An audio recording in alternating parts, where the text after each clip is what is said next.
Today I'm very excited to have Joe Bragaw as my guest. Now Joe is an amazing person. He juggles many hats, and we'll see how many hats he can talk to us about today. So we are doing Stories Worth Telling. Joe Bragaw is the Director of Public Works in East Lyme, Connecticut, along the shoreline. So Joe, welcome. Thank you so much for being here. So glad that you can finally make it. We've been talking about this for a while. You're a busy guy. It's hard to schedule. I'm excited to be here. Thank you. Joe has 52 employees. He handles water, sewer, highway, and all the buildings in town that aren't under the school supervision. So what would that be, Joe? You've got the police station, you've got the field service building, you've got the community center, and the library? And the town hall. Well, and the town hall. And the town hall is an older building. You've been doing some work right in there. And we just are doing an ADA compliance in there that's long overdue. And putting in a lift and making all the bathrooms ADA compliant. I heard about that. It's exciting time, and it's long overdue, and we're just about finished with that. Well, when the building was built, we didn't think about ADA compliance at that time. I was friends with Harry Danos, who was the designer for it, and he was actually my first guest on Stories Worth Telling. And he just passed away a year ago. So Harry was I was a big fan of Harry's. He was actually a big fan of me too. So Harry Danos, but they didn't think about a lift or elevator system or ramps or some of those things back when that building was being designed. Yeah, and retrofitting an existing building is very difficult, and you got to be creative. And I think we came up with a good system. You didn't have to put a full elevator in there, but we have a lift. It's going to serve the needs of the people.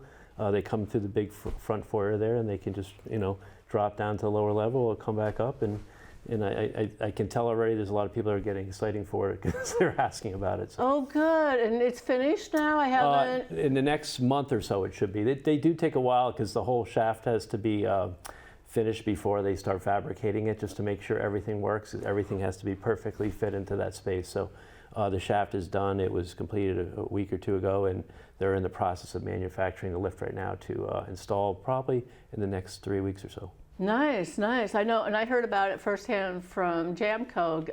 John Jurgensen is our electrician that we have come to our house all the time. Yeah, so. They've been they're great working with the community as well. So yeah, we enjoy working with Jamco as well. He works in town, lives in town. So yeah. So you are in charge of staffing, scheduling, selection of programs, and then training on the work that you do. That's a lot. You have a lot going on. Well, it's important because we're there. If I'm doing my job right, then my employees can do their job right. So long as we get all that stuff done, we have amazing staff at Public Works. I'm so proud of it. It's one of the best teams we've ever had.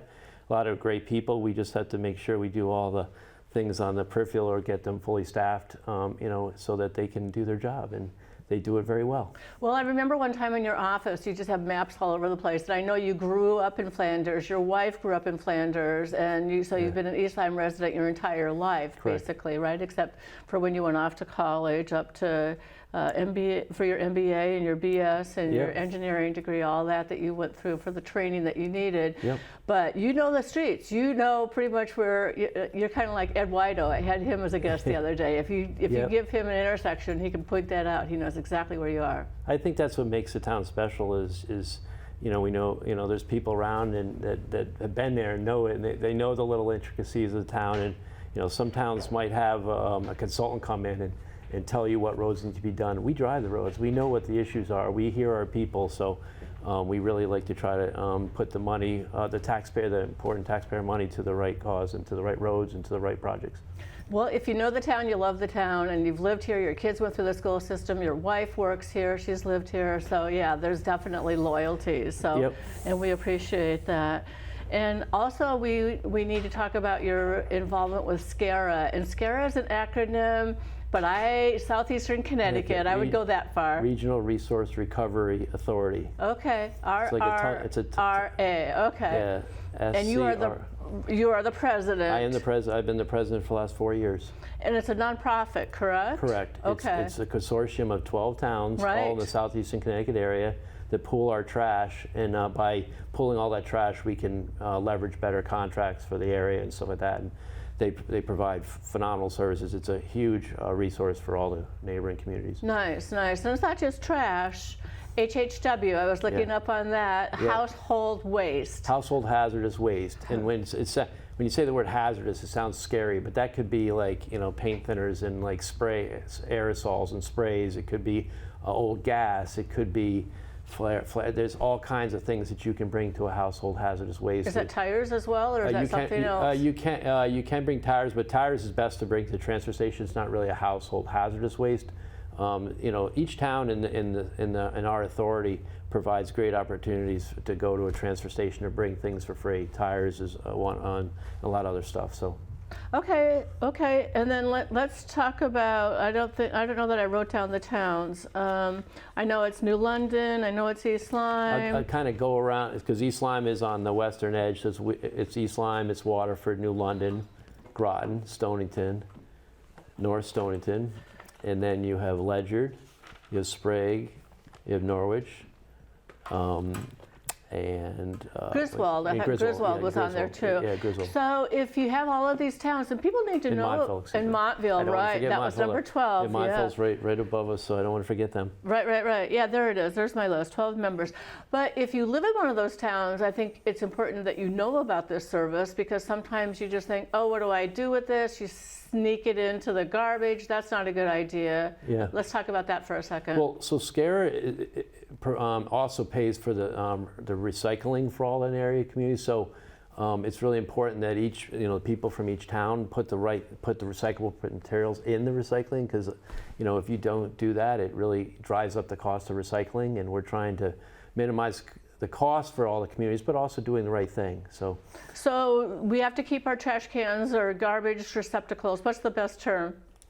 We call them the trash carts. Okay, so we should keep them 6 foot away from each other. So the recycling bin, and then if it's double pickup day where there's the recycling and then the regular trash. Yep. The thing about the spacing of them, there's 3 towns in our regional authority, East Lyme, Waterford, and London, that actually have our own staff pick up the trash. Okay. And we're the ones that get out the word. I'm sure the other communities, it's probably going to be a company like either Casella or CWPM, a commercial operator that comes into it. The reason why you need the can space, a lot of times people put the garbage and the recycling can right next to each other. The way these cans work is they have an automated arm that grabs the can, and if you have your recycling can and your garbage can next to each other, the arm can't pick up both cans, because one is recycling, one is trash. A lot of people don't realize it's a different truck that picks up the recycling, obviously, as goes to picks up the trash, because the trash, once it gets picked up, goes up to Lisbon,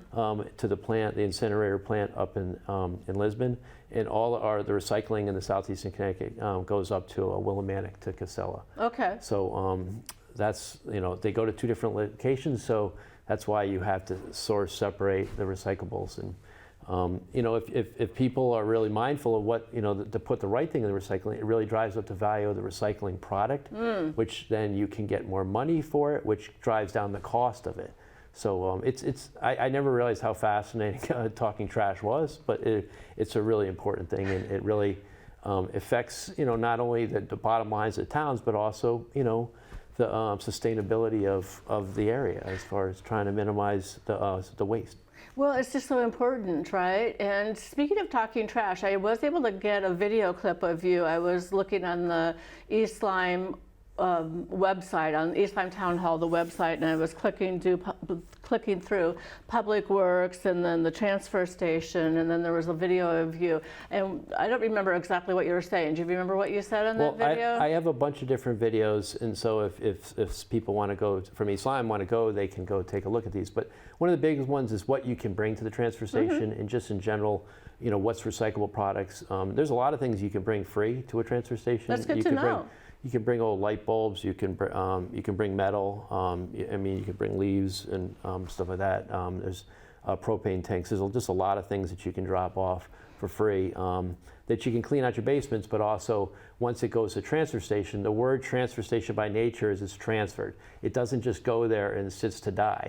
It goes and gets picked up by a vendor who processes it. If it's propane tanks, if it's light bulbs, whatever that recyclable material is, scrap metal, it goes to wherever that is, and they try to either reprocess it. Another thing is mattresses. It's amazing how many mattresses. You don't need to just leave it on the curb. You do not want to leave it at the curb because it's free. If you bring it to the transfer station, it's free of charge. They will take it, and there's a mattressing program in the state of Connecticut, whereas if you buy a mattress, you pay a little extra money up front, or the manufacturer pays to this program that helps this program of free recycling of mattresses. And if you think about it, you can break it down. I don't know if mattresses are made differently now than they were 20 years ago. They probably are, but there was a wooden frame, and you could take that apart. And some of the inside, the softer materials, you could make into dog beds or something like that, I would think. I don't know. Well, anything that is to recycling it makes the manufacturer try to think better and smarter about how they build things to know that they're responsible in the end for disposal of it. Nice. So if they can build it in a way that can be recycled, it's good for everything, and it helps the process. The same thing with paint now. You pay a surcharge on paint, but now you can bring your old paint cans to a transfer station. You can bring it to a local store, whether it's a True Value type place or Rings End or something like that, and then they recycle the paint and make sure it's put in the proper place, as opposed to just dump down the sink or dump in the catch basin or something. Last thing, especially living in East Lyme, we're so close to the water, we would ruin the waters. And and they take waste oil for free, antifreeze. There's a number of things that each town's transfer station takes. It's really good to get it, to properly recycle it and do the right thing and not throw it in the trash. There you go. There you go. At the end of the day, it's important. Every little thing that you use, everything that you consume, thinking about the packaging of it, minimizing that, and then recycling if possible, or transferring it again if you possibly can. So reduce, reuse, recycle, right? Yeah, it's interesting when you say about the, the packaging is like it seems like the Amazon generation where everything now shows up to people's houses. Well, even that's now pushed because all the styrofoam and so that's not a recyclable product. That's not recyclable. So we're trying to minimize, or plastic wrapping. Sounds like plastic might be recyclable. Plastic wrapping is not recyclable it's just trying to find what products you can reuse and having the vendors and the manufacturers think about that as far as to minimize the size of packaging and all the extra that comes with sending things through the mail. Absolutely. Yeah, it's fascinating. I didn't ever think talking trash would be so much fun, but certainly it is. And you have a shredding day coming up in 11/1. Ledger is what we decided, right? Yep, this Saturday. So every year from April to November, once a month, and some months we have 2 months, SCARA has sponsors household hazardous waste days in the different towns. They spread it around SCARA. This one happens to be this coming November 1st is in Ledger. Like 9 o'clock, 9 till noon or something? 9 to 1. 9 to 1? And, look it up, right? Yeah. And it's anyone from any of the towns. You don't have to be from Ledger. You can be from any of the SCARA towns. So you can come bring, as you said, clean out all those pesticides or fertilizers or old spray bottles or any kind of things that you shouldn't be throwing in the can, or aerosol cans, any kind of things that shouldn't, old gas, waste oil, any of that kind of stuff you can bring to these events, and you drive up, they pull it out of your car, you're on your way, and you cleaned out your basement, haven't paid a thing for it, and it's all properly disposed of. And that's all, it's a free service that's provided by SCARA. SCARA pays for it, but it's getting it out of the waste stream and getting it properly disposed of. Keeping it from polluting, basically. And you call that HHW, household hazardous waste. Household hazardous waste. And it's not just paper shredding, but you do that also. Paper shredding is a very popular thing as far as these events. Is you can bring all your old documents and stuff like that, and it's all free. You can again drive up with boxes upon boxes, and they just right in front of you. They dump them right into machines, and off they go. They're all. It's a contractor that actually does that, so it's not like they're gonna do it off-site. It's all shredded right there. What about the paper clips and the staples? Do we have to worry about that? No, you don't have to worry about that. That's such a small. That really isn't going to affect the operation. Okay. Yeah. Good to know. Okay. And what about bill tracker? You have a bill tracker site on the website. I saw that. So we need to be aware of what's going on in the legislation. So Do we need, what's going on right now? Do we need to be following anything? Do we need to contact our legislators?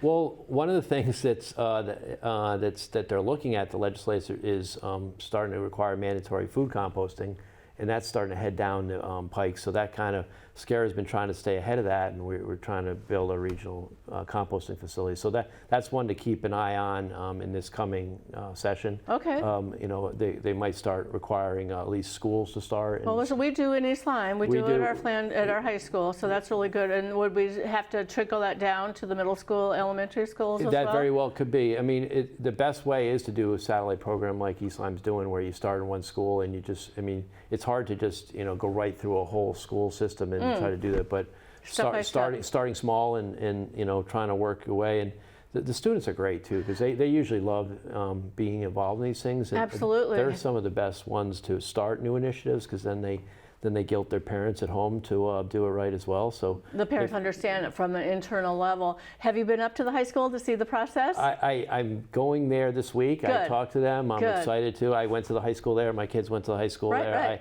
I have not seen the program in action. I've heard that it's going well. They're doing, you know, and you know, kudos to them and the grassroots of the teacher. Narcissus Green. Narcissus Green was the spearhead behind it. She was a guest on my show. She talked about it. And so I was just reaching out to her this morning, and I want to get up there, and I'm happy that they're moving forward with it. And I do want to also share what we're doing on the regional side too, because that helps. I mean, if you can collect food scraps and food waste and stuff like that, but it's helpful to have a place to bring it, and that's what we're trying to build, that facility, so that it's close by. That makes it, because a lot of times, unfortunately, you want to do the right thing, but it comes at a cost. Right. And if you can have a cost-effective solution, food composting, then it's a home run win-win. If it costs a lot more than regular disposal of trash, then you know, people start thinking, or towns start out to thinking twice of what's this going to cost. So, well, let's talk about that, because if we are doing composting, then we are not wasting as much, right? We are not adding to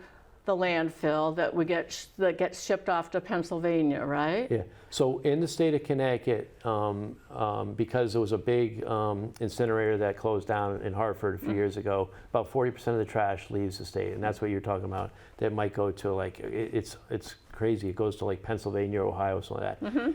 We're fortunate in the Southeastern Connecticut area that we have a regional trash contract that our waste goes up to an incinerator in Lisbon, but there's going to be a lot of competition to be going there, and just in general. So back to what you're saying, if you can try to reduce the amount of trash that has to go to an incinerator, all the landfills are closed. Nothing's going to really landfills in the South in New England. You know, how do you minimize or divert some of the trash? So if food waste, not by volume, but by weight. Food waste, if you ever dump it in your trash, is heavy.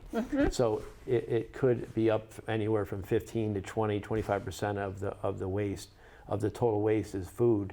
And if that right now just gets shipped in the regular garbage and goes up to the incinerator to be burnt, that's not really a good, effective way to get rid of it. And also, the incinerators don't like burning food because it's not a good fuel source. So if we can start diverting food waste and bring it to a composting facility, and the one that we have been working on, that we got, we put in a grant, the Regional Trash Authority, SCARA, put in a $4.5 million grant from the state and received it to build this facility. There's no other one like it in the state of Connecticut. This is kind of cutting edge of trying to, you know, do this. Then we're hoping to divert that tonnage so that you can save money on the high cost disposal and put the food back. If you bring the food, you mix it with wood chips and leaves and stuff like that, you can make a high level compost that people can use to grow food. So it's a perfect win-win, and it's the future of trash is trying to get the food compost waste, out, the food waste out, and turn it into compost and sell it for a product that people want to eat for their garden. So that's what we're trying to do now. It's hard because there's no other facilities to kind of mirror it to.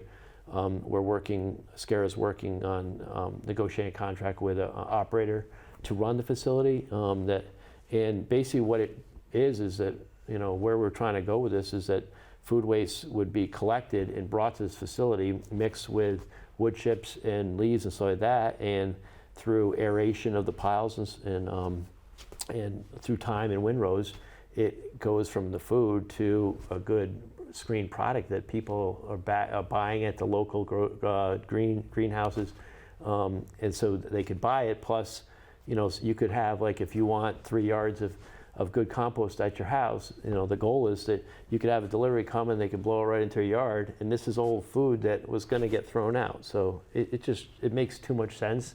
It's just trying to figure out, and we're looking to get going next year in building this facility. Well, it just changes habits, and it doesn't change your habits in a big way, I don't think. We've been composting for 20 years, so it's just a habit in our house, and we actually have a composter, so we put stuff there, and it calculates how much we have composted and how much we have saved from going into our trash, and then we put it into the yard and the garden, and we have healthier plants and more beautiful vegetation, so it just works. Yeah. So there's the DEP, you're waiting on a permit from the Department of Environmental Protection, is that right? Yeah, Department of Energy and Environmental Protection. Okay. They already gave us a grant to build a facility, but we put in for the permit to operate the facility. Okay. We can't spend anything on the grant until we get the permit.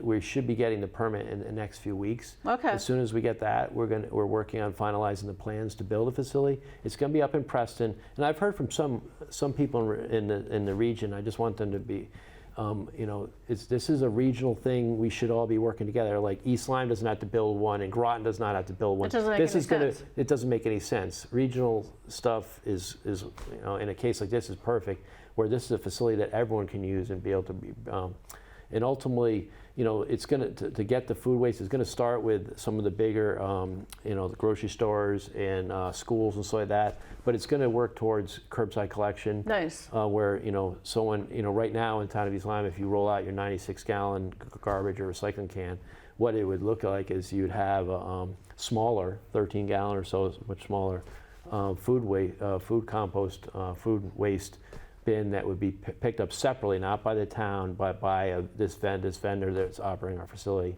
They come in smaller trucks, and they would pick up the food waste, bring it up to the food composting facility, mix it in with all the other commercial food waste, and be able to create a lot of product. And nice. we're looking to divert about 5,000 tons a year. That's a lot. It is a lot. That's huge. It is. Yeah, it's phenomenal. But instead of burning 5,000 tons of food a year, you're now turning it into product that you can sell that people could use to grow more food. Exactly. Exactly. Well, it enriches the earth. And I was reading last fall, I believe it was, or last summer. It's been that long ago, that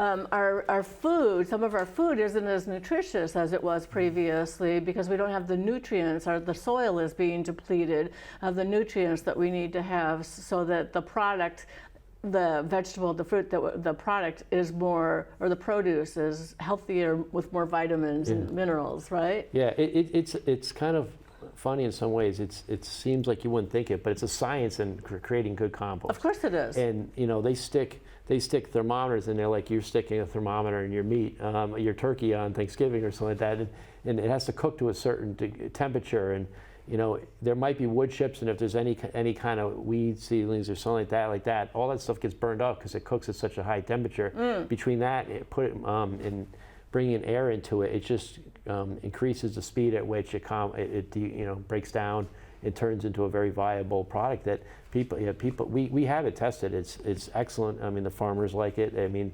this company's already been reaching out to local nurseries and a lot of other vendors about selling the bag compost that we'd be producing from the food waste. Nice. Well, it just makes sense. It just makes sense, right? It's kind of exciting that it's kind of finally coming to fruition. And places like East Lyme High School that have been doing it, it's just going to pick up the steam of being able to go to the different schools and try to expand this program. Because the next iteration, we have the grant to build a facility, but we also put in for a grant. We're waiting to hear to buy some of the starter kits so that we could be able to give residents some of the kits, whether it's a can, whether it's a bunch of compostable bags, because you have to use a compostable bag in the can, or else the can gets very sloppy. And so between that and any of the education stuff like that, and also we're looking to put containers up at each of the town's transfer stations. So if you don't want to have curbside collection, you could bring your can of food scraps to the town transfer station and drop it off there, and we could collect it. So you're thinking about all of the we're trying, angles, right? Yeah, it's an exciting time, and yeah, SCARA does great things. I've been so fortunate to be on that board, and it really makes a difference, and it makes it fun in a way to talk trash. Yeah, a whole new meaning, right? Yeah. Okay. So the awareness of it, I think, is the first most important thing that we can help people to understand, like what you're doing with your recyclables, with your compostables, with your, like, what about water? Water is such an important thing. Like, are you getting people to maybe recycle their water a little bit, using gray water to water their plants, or? Well, what's going on with water? Like, I mean, if they can, and they can use rain gardens and, or rain barrels and things like that. But that water is and that's another angle of the water side that we're not really specifically. That's a big issue upon itself. Is like, it's the cost of providing potable water is going up and up in the region, and water is such a valuable resource. And I know people like to irrigate their yards, but that's something that you know. It's coming at a higher cost, so people are going to be faced with that decision of, you know, if I want a nice green lawn, there might be another way to do it as opposed to using water from the Groton Utilities or East Lyme water. Well, exactly. Marjorie Meekoff, I need to get her on the show and have her talk about pollinator pathways and what kinds of things to plant in the yard, and what's an important thing to keep to sustain it, and why, right? I'm glad she's great to work with, and she's done a great job with her organization, and we try to work with her. Of course you do. East Lyme Public Works. So yeah, she has a lot of education and information. And what about the highway? We're busy with that too. I mean, you know, it's nice to do all these other programs in trash, and you know, I always kid at the budget time is life, liberty, and the pursuit of garbage pickup, but there is the roads too, and East Lyme has 118 miles of roads, and we try, you know, everyone uses the roads, so you know, there's such an important part of getting from here to there, and we have we have an exciting project coming up in East Lyme next year. We're putting in a sidewalk connection, reconstructing East Pat Agansett Road. It's a major kind of bypass into the beach areas and stuff like that as you go down to McCook's. Nice. Right now there's a sidewalk that goes maybe a third of the road that's not wide enough, so we're looking to put a new sidewalk in all the way down to Nyack Center School, all the way up to 161. That was a grant that was out there for very highly competitive through all the state of Connecticut. It's being vetted through the Regional Council of Governments. And East Lyme was the #1 project on that list, and it's over a $3 million project, but it's also going to reconstruct that road. That road takes a lot of traffic, and to put a good, safe sidewalk in there will connect it to the loop of the sidewalk on Pennsylvania Ave. So that's an exciting project coming up.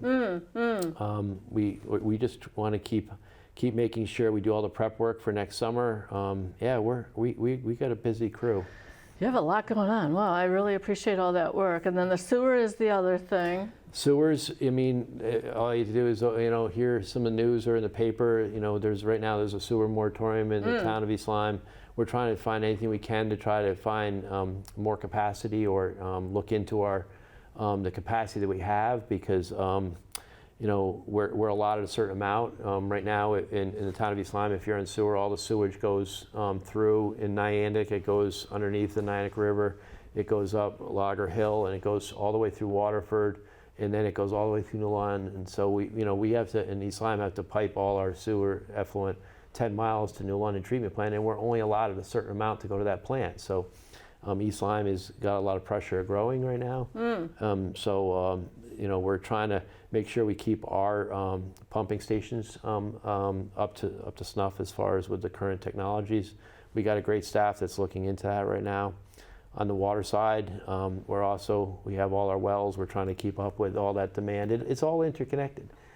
East Lyme, as well as the whole region. We're aware at SCARA. We keep talking about we're looking at what's going on in the region, because there seems to be a lot of growth going on. Oh, there does, doesn't there? Yeah. Well, you just have EB bought the Crystal Mall, which is kind of crazy. I mean, all those years of going to the Crystal Mall, now it's going to be, but who's going to be working at all that place, and where are they going to be living? They're going to be living in Southeastern Connecticut, and that's a good thing as far as it's a great place, and people know about our area now, but that's going to take more trash, more need for more water, more sewer capacity. So all those things and all the area public works departments are going to be dealing with that.